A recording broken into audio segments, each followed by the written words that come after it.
நமச்சிவாய். செவ்வாய் சுக்கிரன் இடமாற்றம் ஒரு 2 மாதமாக எல்லா தேவையான பண தேவைகளை எல்லாம் கொடுக்கக்கூடிய சுக்கிர பகவான் சனி ராகு அப்படின்னு சொல்லக்கூடிய 2 பாப கிரகம் திட்ட போயிட்டு சிக்கலில் மாட்டிக்கிட்டார். ஒரு இருள் சூழ்ந்தார் போல. காரணம் என்னென்னா, சனி அப்படிங்கிற கிரகம் முழுமையான இருட்டு, டார்க் ரூம். அதே போல தான் ராகு, அதுவும் இருள் சூழ்ந்த கிரகம். அங்கே வெளிச்சமே கிடையாது. விஷம், உலகம் பூரா விஷம் பரவிடுச்சுன்னா எப்படிங்க இருக்கும்? டார்க்காக இருக்கும்.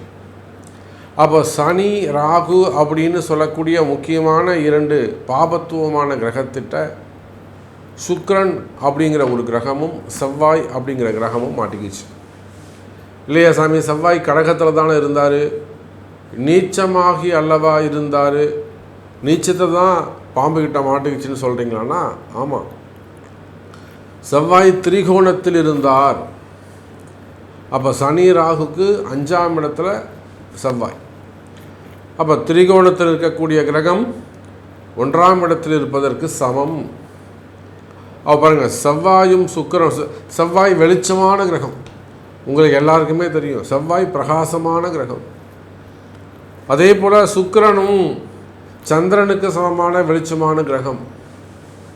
அப்போ இந்த ஒளி கிரகங்கள் 2ம் பாபத்துவமான சனி ராகு அப்படின்னு சொல்லக்கூடிய விஷத்தன்மையோடு மாறிவிட்டன. இதனால் உலகத்தில் நிறைய ட்ரபுள்ஸ் நம்ம பார்த்துட்டோம், நிறைய விஷயங்கள் நம்ம பேசிட்டோம். அரசியல் கழகங்கள்லேருந்து, பணத்தட்டுப்பாடுகளிலிருந்து, வம்பு வழக்குகளிலிருந்து, பெரிய பெரிய தலைவர்களுக்கு எல்லாமே கூட ஒரு அவப்பெயர் ஏற்படுவது அல்லது பண சிக்கலில் போய் மாட்டிக்கிறது, ரைடு சம்மந்தப்பட்டது, அப்புறம் பேரம் பேசுகிறது, மிரட்டி அதிகாரம் பண்ணி பொருள் பறிக்கிறது, எனக்கு இவ்வளோ கூட, எனக்கு இவ்வளோ வேணும் அப்படின்னு செட்டில்மெண்ட்டு பேசுகிறது, இதெல்லாம் நிறைய சப்ஜெக்ட் நான் உங்களுக்கு ஏற்கனவே சொல்லிட்டேன். அப்போ இந்த சுக்கிரனும் செவ்வாயும் இப்பொழுது செவ்வாய் பகவான் 6ஆம் தேதி அன்னைக்கு நீச்சகதியிலிருந்து உயர்ந்த ஸ்தானத்திற்கு இயல்பு நிலைக்கு செவ்வாய் பகவான் திரும்புகிறார். ஏன்னா கால புருஷனுக்கு 1ஆம் அதிபதி அவர் தான் ஃபஸ்ட்டு கிரகம். அந்த செவ்வாய் பகவான் நீச்சமாக, அவர் ஒரு அதிகாரமாக மிக்கவர், செயல் தலைவர். அவர் போயிட்டு முடக்கி இருக்கலாமா? அப்போது அந்த செவ்வாய் பகவான் நீச்சகதியிலேருந்து நல்ல நார்மல் பொசிஷனுக்கு வரப்போகிறார். அதே போல் சுக்கிர பகவான் மீனராசியிலிருந்து மேஷத்துக்கு பெயர்ச்சி அடைகிறார். அப்போ இந்த 2 கிரகமும் மூவ் பண்ணாங்கன்னா எப்படி இருக்கும்? செவ்வாய் சுக்கிரனுக்கு திரும்பவும் தொடர்பு ஏற்படும். அதே தான் 1-5-9 தொடர்பு. அப்போ அடுத்த 60 நாட்கள் நம்ம இப்படி கூட நம்ம அதை பேசுவோம். அடுத்த 60 நாட்கள் செவ்வாயும் சுக்கிரனும் 1-5-9 திரிகோண தொடர்பில் சிம்மத்தில் செவ்வாயும் மேஷத்தில் சுக்கிரனும். நம்ம எல்லாருக்குமே தெரியும், சிம்ம செவ்வாய் பகை வீடு, சூரியனுடைய வீடு, செவ்வாய் பகை வீடு. ஆனாலுமே கூட அதிகாரம் மிக்க, ஏற்கனவே ரொம்ப ஒரு அதிகாரமாக கர்வமாக திமிராக இருக்கக்கூடிய ஒரு செவ்வாய், அதுவும் சூரியன் வீட்டுக்கு போகும்போது இன்னும் கூட அவருக்கு பவர் கிடைச்சிடும். இன்னும் கூட அவருக்கு நல்ல உயர்ந்த குணங்கள் ஏற்பட்டுடும். அப்போது அடுத்த 60 நாட்கள் இந்த செவ்வாயும் சுக்கிரனும் சிறப்பான நிலையில் இருக்க போகிறதால கூடுதல் அதிகாரம் யாருக்கு? அரசியல் தலைவர்களுக்கா அல்லது அரசு அதிகாரிகளுக்கா? இல்லை, சாமானிய மக்களுக்கு கூட, ஒரு சாதாரண ஏழை விவசாயி முதல் இஸ்ரோ சயின்டிஸ்ட் வரை அனைவருக்கும் அதிகார பகிர்வு, நல்ல உயர்ந்த அதிகாரம், பணவரவு, தனவரவு, அதே போல் நிலையான உத்தியோகம், நிலையான வருமானம், ஸ்டேபிளாக. இதுவரையும் ஒரு அன்ஸ்டேபிளாக இருக்கும். ஆனால் இந்த ஜூன் மாதம் 6ஆம் தேதிக்கு பிறகு நிலையான உத்தியோகம், நிலையான வருமானம். அதே போல் குறிப்பாக அரசியல், ஆன்மீகம், ஃபினான்ஸ் சம்மந்தப்பட்ட பேங்க் செக்டராக இருக்கலாம். ஆர்பிஐலாம் ஒரு நல்ல ஸ்கீமை ப்ரமோட் பண்ணுவாங்க. இப்போ பார்த்தோம், நம்ம அந்த நகைக்கு ஜுவல் லோனுக்கெலாம் ஒரு பெரிய சிக்கலில் போய் அவங்க மாட்டிக்கிட்டு அனௌன்ஸ் பண்ணிவிட்டு திருப்பி அதை ரிவைஸ் பண்ணாங்க. ஆனால் இப்போது ஆர்பிஐக்கு நல்ல பேர் கிடைக்கும். அப்போ ஃபினான்ஸ் செக்டர்ஸ், பேங்க் செக்டர்ஸில் இருக்கக்கூடியவர்கள், அதாவது பணங்காசு கொடுக்கல் வாங்கல் டிரான்சாக்ஷன் செய்யக்கூடியவர்கள், மறைமுகமாக பல ஆயிரம் கோடி டிரான்சாக்ஷன் செஞ்சு அதை ஒரு நம்பிக்கையான இடத்துல கொடுத்து அதில் மூலிமா தொழில் செய்யறதுக்காக காத்திருக்கக்கூடியவர்கள், மெயினாக மணியை ஒரு சேஃப் ஜோனில் வச்சுக்கிறதுக்காக முயற்சி செய்யக்கூடியவர்கள், வருமானம், தொழில் அமைப்பு, சுக்கிரனுடைய காரகத்துவம், பணம், காசு பணம் சிறப்பானதாக இருக்கும். காசு பணம் தேடி வரும். அதே போல் செவ்வாயுடைய காரகத்துவம் அதிகாரம் மற்றும் கனிம வளம், இபி செக்டர்ஸு மற்றும் பவர் எனர்ஜி, அந்த எலக்ட்ரிக்கல் எலக்ட்ரானிக்ஸ் அந்த செக்டர்ஸு, பூமி காரகத்துவம், பில்டர்ஸு, ரியல் எஸ்டேட்ஸு, விவசாயம், அப்போ குடும்பம் போன்ற இந்த செக்ஷன்ஸ். அப்போ இந்த செவ்வாயும் சுக்கிரனும் நீண்ட நாட்களுக்கு பிறகு, அதனால தான் இப்போ நம்ம அந்த ஜூன் மாத ராசி பலன் கூட நம்ம போடலை, அது காமனாக இருக்க போகுது. இதில் ஏதாவது ஒரு நமக்கு நன்மை நடக்குமா, நம்ம அர்ஜென்ட்டுக்கு ஒரு வேலை ஆகுமா, நம்ம அவசரத்துக்கு ஏதேனும் ஒன்று கை கொடுக்குமா அப்படின்னு எதிர்பார்த்து காத்திருக்கக்கூடிய அன்பர்களே, உலகம் முழுவதும் வாழக்கூடிய நண்பு பக்தர்களே, நீங்கள் எங்கே இருந்தாலும் சரிதான், இந்த செவ்வாய் சுக்கிரன் மாற்றத்தால் ஒரு சில காரியங்கள் நடக்கப் போகுது. உங்களுக்கு ஒரு சில விஷயங்கள் நீங்கள் ஜெயிக்க போகிறீங்க.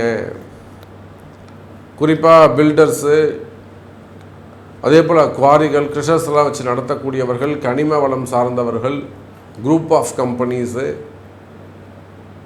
அப்புறம் ஃபைனான்ஸ் சம்மந்தப்பட்ட டிரான்சாக்ஷன் செய்யக்கூடியவர்கள், ட்ரஸ்ட்டு, மணி லாண்ட்ரி, இந்த மாதிரிலாம் ஒரு பெரிய டிரான்சாக்ஷன் செய்யக்கூடியவர்கள், இவங்க எல்லாருக்குமே நன்மை நடக்கப் போகுது.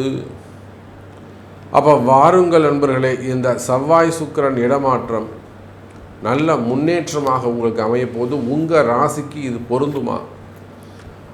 உங்கள் ராசிக்கு இது என்ன செய்ய போகுது? எப்படி ஆக்டிவேட் ஆகும்? இப்போ உங்களுக்கு என்ன நடக்கும் அப்படிங்கிறத டீட்டெயிலாக ப்ரீஃபாக பார்க்கலாம் பாருங்கள். அன்பார்ந்த மிதுன ராசி அன்பர்களே, செவ்வாய் சுக்கிரன் இடமாற்றம். முதல்ல செவ்வாய் பகவானை எடுத்துப்போம். காரணம் என்னென்னா, அந்த செவ்வாய் பகவான் உங்களுக்கு லாபஸ்தான அதிபதியாக வரக்கூடியவர். இன்னொரு பாவம், 6ஆம் பாவம்னு ஒன்று இருக்குது. 6, 11 6ஆம் பாவத்தை நம்ம கொஞ்சம் ஒதுக்கி வைப்போம்.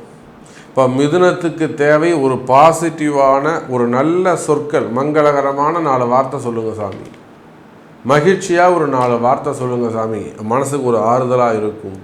நடக்குதோ இல்லையோ, ஃபஸ்ட்டு ஒரு சந்தோஷத்தை சொல்லுங்கள். அப்போ இந்த செவ்வாய் மாற்றம், செவ்வாய் சுக்கிரனில் செவ்வாய் மாற்றம் ரொம்ப முக்கியம். காரணம் என்னென்னு கேட்டிங்கன்னா, ஒரு பாவம் சுபத்துவம், 11ஆம் பாவம், மிதுனத்துக்கு 11ஆம் அதிபதியாக வரக்கூடிய செவ்வாய் பகவான் இது நாள் வரையில் நீச்சமடைந்திருந்தார். அந்த நீச்சத்தின் காரணமாக பல விஷயங்கள் அவங்களுக்கு நடக்காமல் போயிருக்கும். நிறைய அவங்க முயற்சி எடுத்துக்கிட்டே இருந்திருப்பாங்க. எக்கச்சக்கமாக அவங்க முயற்சி எடுத்துக்கிட்டே இருந்திருப்பாங்க. ஆனால் அந்த முயற்சிகள் எல்லாம் கூட அவங்களுக்கு கைகூடி வந்திருக்காது. ஆனால் பாருங்கள் மிதுனராசி என்பர்களே, அந்த கடுமையான காலங்கள் எல்லாம் நிறைவடைந்தது. இப்போது நல்லா அதிகாரமிக்க இடத்துல செவ்வாய் பகவான் போய் உட்காந்துருக்கிறாரு. நல்லா யோகமான காலமாக உங்களுக்கு அமையுது. தனவரவு, பணவரவு இதெல்லாம் கைகூட போகுது. கேட்ட இடத்துலேருந்து காசு பணம் வரப்போகுது. அது கடனாக இருந்தாலுமே கூட இது நாள் வரல அது கொஞ்சம் இழுத்தடிச்சிருப்பாங்க. இப்போது நீங்கள் கேட்ட இடத்துல கேட்ட நேரத்தில் கொடுப்பதற்கான வாய்ப்புகள் உண்டு.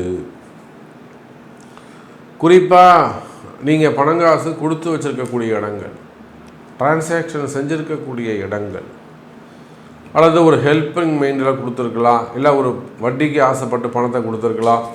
ஸோ இதை போய் சம்பாரிச்சிட்டு வரட்டுமே, அவங்களுக்கு உதவி பண்ண மாதிரி இருக்கட்டும், நமக்கு ஒரு 10 ரூபா வந்தால் மாதிரி இருக்கும். அந்த மாதிரி ஒரு நல்ல எண்ணத்தின் அடிப்படையில் நீங்கள் அவங்களுக்கு உதவிகள் செஞ்சுருக்கலாம்.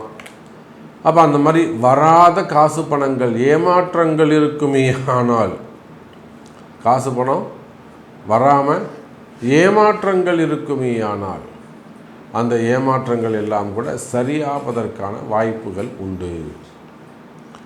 மிதுன ராசி என்பர்களே, மெயினாக பணங்காசு சம்மந்தப்பட்ட கொடுக்கல் வாங்கல் சம்மந்தப்பட்ட விஷயம், எனக்கு இத்தனை கோடி ரூபாய் வரணும், எனக்கு 40 லட்ச ரூபா வரணும், 50 லட்ச ரூபா வரணும், எனக்கு டிரான்சாக்ஷன் சம்மந்தப்பட்ட பிரச்சனைகள், அல்லது வீடு வாசல் அது விற்கிறது சம்மந்தப்பட்டது. அப்போ அந்த மாதிரியான பண பிரச்சனைகள், சொத்து பிரச்சனைகள், ஏன்னா செவ்வாய் பகவான் பூமிக்காரகன், புரியுதா? அப்போ நிலபலங்கள் சம்பந்தப்பட்ட பிரச்சனைகள், சொத்து பிரச்சனைகள்,